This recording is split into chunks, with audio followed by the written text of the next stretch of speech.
नमस्कार दोस्तों। आज के वीडियो पे हम ओनली सिस्टम के बारे में डिस्कस करेंगे। बंगाल की खाड़ी पे अगले 10 दिनों के दौरान बैक टू बैक दो सिस्टम का फॉर्मेशन कर सकता है। ये सिस्टम्स का ट्रैक, इंटेंसिटी, प्रभाव क्या हो सकता है? जीएफएस, ईसीएम एआई मॉडल के साथ ईसीएम डब्ल्यूएफ इसको लेकर क्या संकेत दे रहे हैं, ये जानने की कोशिश करेंगे ये वीडियो पे। तो सबसे पहले वीडियो को लाइक और शेयर करके चैनल को सब्सक्राइब जरूर करें, ऐसे ही जानकारी लगातार पाने के लिए। तो आज 21 सितंबर है और सैटेलाइट को देखेंगे तो अभी भारत के कई राज्यों पे मौसम साफ है। खास करके उत्तर पश्चिमी भारत के राज्यों पे मौसम साफ है और इसीलिए मानसून का वापसी पश्चिमी राजस्थान के साथ उत्तरी गुजरात, पंजाब और हरियाणा के कुछ हिस्सों से मानसून जा चुका है। और आने वाले 48 घंटे के दौरान, यानी कि आने वाले 2 दिनों के दौरान, यहाँ के कुछ और हिस्सों के साथ साथ हिमाचल प्रदेश, जम्मू कश्मीर के हिस्सों से भी, कुछ हिस्सों से भी मानसून जा सकता है। लेकिन पूर्वी भारत, मध्य भारत, दक्षिणी भारत और पश्चिमी भारत के राज्यों पे बारिश का गतिविधियां जारी रहेगा, बल्कि यहाँ पर बारिश और भी बढ़ सकता है आने वाले दिनों पे। इस पर आगे डिस्कस करेंगे।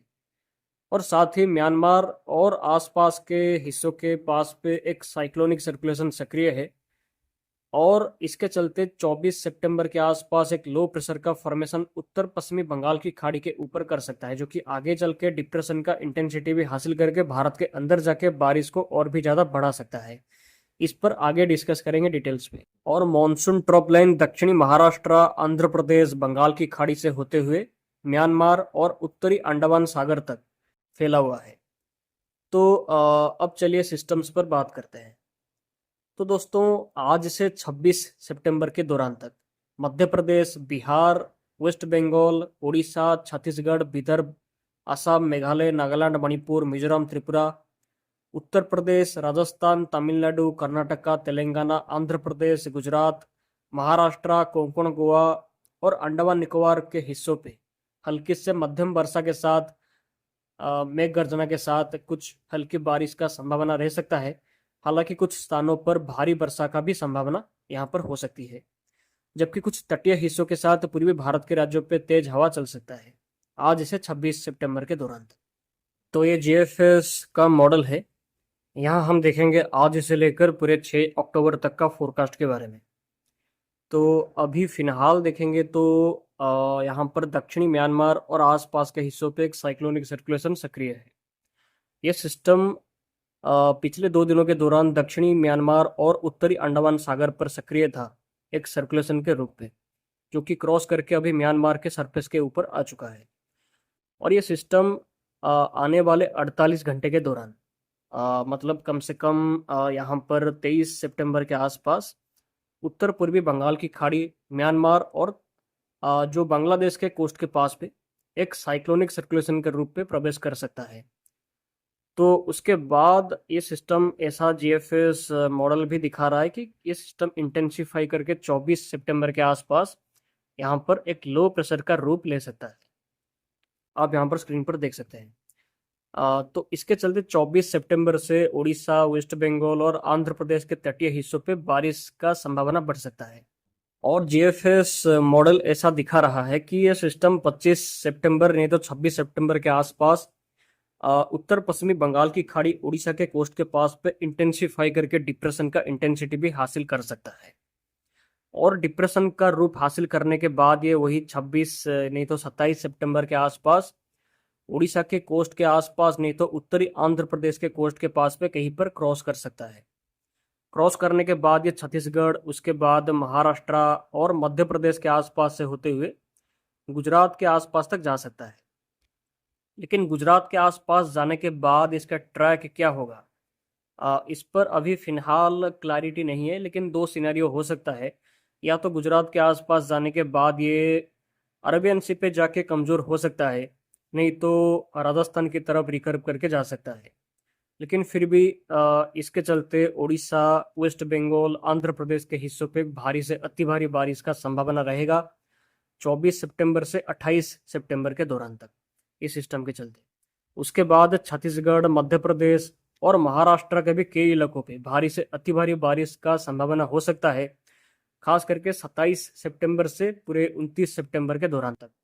और गुजरात के जो दक्षिणी हिस्सों के साथ सौराष्ट्र के हिस्सों पे और सेंट्रल गुजरात के हिस्सों पे भारी बारिश और कुछ इलाकों पे अति भारी बारिश जैसी कंडीशन भी यहाँ पर बन सकती है, खास करके 27 सितंबर से 30 सितंबर के दौरान तक। और ये सिस्टम अगर राजस्थान की तरफ गया तो इसके चलते 27 सितंबर से 30 नहीं तो 1 या 2 अक्टूबर के दौरान तक राजस्थान के पूर्वी हिस्सों के साथ सेंट्रल हिस्सों के कई इलाकों पे बारिश बढ़ सकता है। लेकिन अगर यह सिस्टम गुजरात के आसपास जाने के बाद अरेबियन सी पे जाके कमजोर होता है तो इसके चलते राजस्थान पे कोई खास प्रभाव इस सिस्टम का होने की संभावना शायद ना हो। लेकिन जैसे कि बोला कि ये सिस्टम का ट्रैक अभी क्लियर नहीं है, ये महाराष्ट्र गुजरात के आसपास आने के बाद इसका ट्रैक क्या होगा इस पर अभी क्लैरिटी नहीं है। या तो ये राजस्थान के आसपास जा सकता है, नहीं तो ये गुजरात के आसपास जाने के बाद अरेबियन सी पे जाके कमजोर हो सकता है। लेकिन यहाँ पर एक और सिस्टम का फॉर्मेशन का संकेत भी है।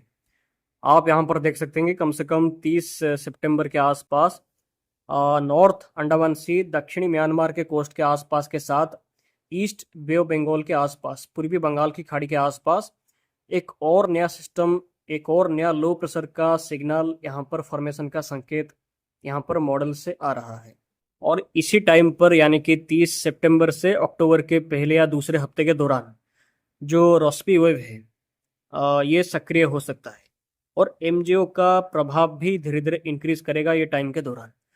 तो इसीलिए सिस्टम का फॉर्मेशन, उसका इंटेंसिफिकेशन के लिए कंडीशंस यहाँ पर फेवरेबल रह सकते हैं।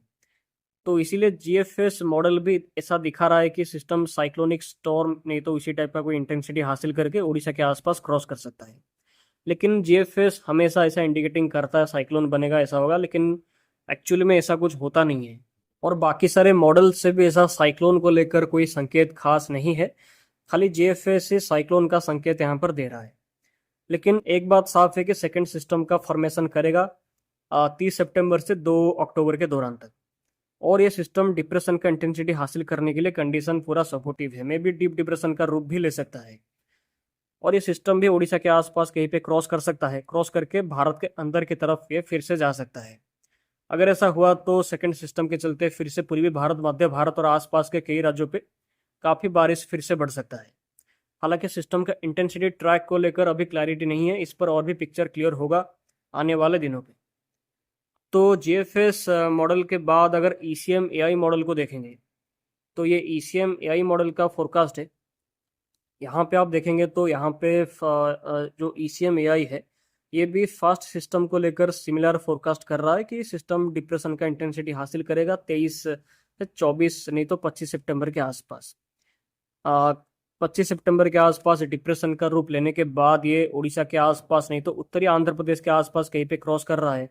और क्रॉस करने के बाद ये छत्तीसगढ़, महाराष्ट्र और मध्य प्रदेश के आसपास से होकर दक्षिणी गुजरात, उत्तरी महाराष्ट्र के कोस्ट के पास पे और सौराष्ट्र के आसपास के हिस्सों पे पहुंच रहा है।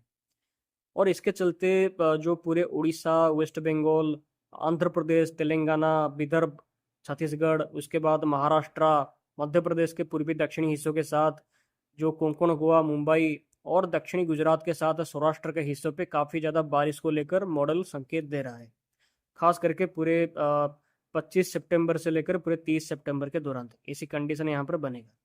और ईसीएम एआई मॉडल ऐसा इंडिकेटिंग कर रहा है कि सिस्टम दक्षिणी गुजरात, सौराष्ट्र के आसपास पहुंचने के बाद ये सौराष्ट्र के दक्षिणी हिस्सों को क्रॉस करने के बाद ये अरबियन सी पे जाके पहुंच सकता है कम से कम 1 अक्टूबर के आसपास। उसके बाद ये अरबियन सी के ऊपर से होते हुए कमज़ोर हो सकता है धीरे धीरे, उसके बाद ओमान की तरफ जा सकता है उसके बाद। लेकिन ये राजस्थान की तरफ जाएगा ऐसा ईसीएम एआई मॉडल से फिलहाल अभी के लिए कोई संकेत नहीं है। लेकिन अगर ऐसा हुआ तो इसके चलते दक्षिणी गुजरात और सौराष्ट्र के हिस्सों पे भी काफ़ी अच्छी बारिश का संभावना को लेकर संकेत यहाँ पर आ रहा है। तो उसी टाइम पर हम देखेंगे तो कम से कम 30 सितंबर से 1 अक्टूबर के आसपास बंगाल की खाड़ी पे एक और सिस्टम का संकेत ईसीएम एआई मॉडल भी यहाँ पर दे रहा है। जैसे कि जीएफएस मॉडल साइक्लोन का संकेत दे रहा है ये टाइम के दौरान, तो वैसे ही डिप्रेशन का संकेत यहाँ पर ईसीएम एआई मॉडल दे रहा है 30 सितंबर से 1 या 2 अक्टूबर के दौरान तक। और इसको भी डिप्रेशन का इंटेंसिटी हासिल करेगा ऐसा दिखा रहा है। उसके बाद इसको उत्तरी आंध्र प्रदेश और दक्षिणी उड़ीसा के आसपास के हिस्सों पे कम से कम 2 नहीं तो 3 अक्टूबर के आसपास इसको क्रॉस करा रहा है। क्रॉस करने के बाद इसको दिखा रहा है कि ये दक्षिणी छत्तीसगढ़, महाराष्ट्र, मध्य प्रदेश और सेंट्रल गुजरात के आसपास जा सकता है कम से कम 3 से 5 अक्टूबर के दौरान तक। तो अगर ऐसा हुआ कि लगातार बैक टू बैक दो सिस्टम का फॉर्मेशन करने के साथ सिमिलर ट्रैक फॉलो किया, तो ये कंडीशन पे पूरे 25 सितंबर से 5 अक्टूबर के दौरान तक अगर ऐसा हुआ, दो सिस्टम लगातार बैक टू बैक ऐसे बने और ऐसे ट्रैक फॉलो किए, सिमिलर ट्रैक फॉलो किए, तो ये कंडीशन पे 25 सितंबर से 5 अक्टूबर के दौरान तक उड़ीसा, आंध्र प्रदेश, तेलंगाना, विदर्भ, महाराष्ट्र, मध्य प्रदेश, इसके साथ गुजरात के साथ जो सौराष्ट्र के हिस्सों के साथ सेंट्रल गुजरात और राजस्थान के दक्षिणी पूर्वी हिस्सों पे भी और महाराष्ट्र के तटीय हिस्सों पे भी काफ़ी ज़्यादा बारिश का संभावना हो सकता है 25 सितंबर से 5 अक्टूबर के दौरान तक लगातार ऐसी बारिश का संभावना रहेगा अगर ऐसा हुआ तो। हालांकि दोनों सिस्टम में से ज़्यादा स्ट्रॉन्ग कौन होगा इस पर अभी क्लैरिटी ज़्यादा नहीं है, लेकिन सेकंड सिस्टम का थोड़ा ज़्यादा चांस है कि थोड़ा ज़्यादा यह स्ट्रॉन्ग हो सकता है। और ट्रैक सेकंड सिस्टम का ट्रैक को लेकर भी अभी कोई क्लैरिटी फिलहाल के लिए तो नहीं, लेकिन एक बात साफ है कि भारत के व्यापक हिस्सों पे बारिश बढ़ सकता है 25 सितंबर से 5 अक्टूबर के दौरान तक लगातार कई इलाकों पे बारिश व्यापक हिस्सों पे बढ़ सकता है, फ्लोडिंग रेनफॉल का संभावना भी हो सकता है। तो ECMWF मॉडल को देखेंगे तो ECMWF मॉडल भी यहाँ पर GFS और ECM AI मॉडल जैसा ही फोरकास्ट कर रहा है। आप यहाँ पर देख सकते हैं कि ECMWF मॉडल भी दिखा रहा है कि 25 सितंबर के आसपास बंगाल की खाड़ी पे लो प्रेशर सिस्टम का फॉर्मेशन कर सकता है। उसके बाद ये डिप्रेशन का इंटेंसिटी हासिल करके 26 सितंबर के आसपास उत्तरी आंध्र प्रदेश के आसपास क्रॉस कर सकता है। क्रॉस करने के बाद ये महाराष्ट्र और दक्षिणी गुजरात और सौराष्ट्र के आसपास जा सकता है कम से कम यहाँ पर 29 से 30 सितंबर के दौरान तक। उसके बाद ECMWF मॉडल दिखा रहा है कि गुजरात के आसपास क्रॉस करने के बाद राजस्थान की तरफ जा सकता है अक्टूबर 1 से लेकर 5 के बीच में। ऐसा हुआ तो राजस्थान के हिस्सों पे काफ़ी व्यापक बारिश का संभावना हो सकता है अक्टूबर के पहले हफ्ते के दौरान तक, लेकिन GFS या ECM AI मॉडल से ऐसा कोई सिग्नल नहीं है। हालांकि ECMWF से ऐसा सिग्नल है, लेकिन ये चेंज भी हो सकता है।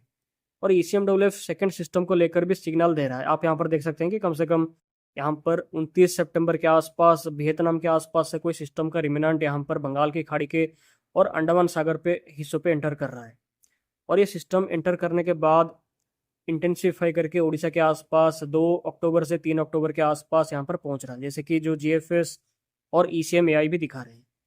और ये भी यहाँ पर भारत के अंदर की तरफ उसके बाद जा रहा है। तो ये दोनों केसेस पे भारत के हिस्सों पे व्यापक हिस्सों पे बारिश बढ़ेगा, ये तो क्लियर है।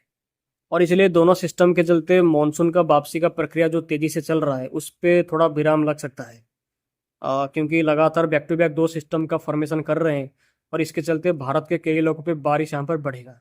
इसलिए मानसून का वापसी का प्रक्रिया यहाँ पर स्लो हो सकता है ये दोनों सिस्टम के चलते। तो कंक्लूजन ये है कि बंगाल की खाड़ी पे पहला सिस्टम का फॉर्मेशन जो कर रहा है वो सिस्टम डिप्रेशन का इंटेंसिटी 26 सितंबर के आसपास ले सकता है। उसके बाद ये आंध्र प्रदेश के आसपास क्रॉस कर सकता है। उसके बाद ये महाराष्ट्र और दक्षिणी गुजरात के आसपास जा सकता है। उसके बाद इसका ट्रैक क्या होगा इस पर क्लैरिटी नहीं है, जैसे कि मैंने बोला। और सेकेंड सिस्टम को लेकर सारे मॉडल से फोरकास्ट लगभग सेम ही है, जैसे कि हमने अभी डिस्कस किया, देखा भी कि जो GFS हो या ECM AI हो या ECMWF का मेन मॉडल हो, ये तीनों ही सेकंड सिस्टम का सपोर्ट कर रहे हैं। मतलब ये दिखा रहे हैं कि कोई सिस्टम का रिमिनेंट पश्चिमी प्रशांत महासागर साउथ चाइना सी से होके वियतनाम से होते हुए अंडमान सी पे एंटर कर सकता है 30 सितंबर के दौरान तक। उसके बाद ये उत्तर पश्चिम पे ट्रैक फॉलो करके उड़ीसा के आसपास 2 अक्टूबर के दौरान तक पहुंच सकता है। और इसका इंटेंसिटी भी मे बी डिप्रेशन नहीं तो उससे थोड़ा ज़्यादा भी हो सकता है, क्योंकि लॉन्ग रेंज की बात हम कर रहे हैं। और ये टाइम पर कंडीशन भी काफ़ी ज़्यादा फेवरेबल रह सकता है। MJO के साथ रॉस्पी वेव जैसी कंडीशन यहाँ पर एक्टिव रहेंगे बंगाल की खाड़ी पे, इसलिए इसको लेकर थोड़ा यहाँ पर पिक्चर क्लियर होना और भी बाकी है, लेकिन इस पर नज़र लगातार हमारा बना हुआ है। लेकिन एक बात साफ है कि लगातार भारत के पूर्वी हिस्सों के साथ, दक्षिणी हिस्सों के साथ, सेंट्रल हिस्सों के साथ जो पश्चिमी भारत के राज्यों पे व्यापक हिस्सों पे बारिश का संभावना रहेगा 25 सितंबर से 5 अक्टूबर के दौरान, ये दोनों सिस्टम के चलते। तो अगर आपने post monsoon season cyclone season का पार्ट 2 अब तक देखा नहीं है तो जाके देख लीजिए। वीडियो का लिंक आपको डिस्क्रिप्शन और आई बटन पे मिल जाएगा। वहाँ पर हमने लानिना कंडीशन के दौरान क्या हुआ था और बंगाल की खाड़ी पे अक्टूबर पे स्ट्रॉन्ग साइक्लोन्स कैसे बनते हैं, क्यों बनते हैं, ये डिस्कस पूरा किया गया है और फोरकास्ट भी दिया गया है कि क्या हो सकता है। अगर उसको नहीं देखा है तो जाके देख लीजिए, काफ़ी इंपॉर्टेंट डिटेल्स आपको वहाँ पर मिलेगी। तो दोस्तों आज के वीडियो पे हमने सिस्टम्स पर पूरा डिटेल्स पे डिस्कस किया है कि जो GFS, ECMWF और ECM AI मॉडल जो सिस्टम्स को लेकर संकेत दे रहे हैं, उनका ट्रैक, इंटेंसिटी, प्रभाव कहाँ पर क्या हो सकता है, कितना बारिश कहाँ पर होगा, इस पर पूरा फुल डिटेल्स के साथ आपको ये वीडियो पे हमने बताया है। तो ऐसे ही जानकारी लगातार हम आपको देते रहेंगे। कुछ भी ट्रैक इंटेंसिटी पे बदलाव हुआ तो आपको हमारे चैनल पर आपको जानकारी मिलेगा। तो आप लगातार हमारे साथ बने रहें। तो आज के वीडियो पे इतना ही, फिर मिलते हैं अगले वीडियो पे। आप सभी का दिन शुभ हो। बाय।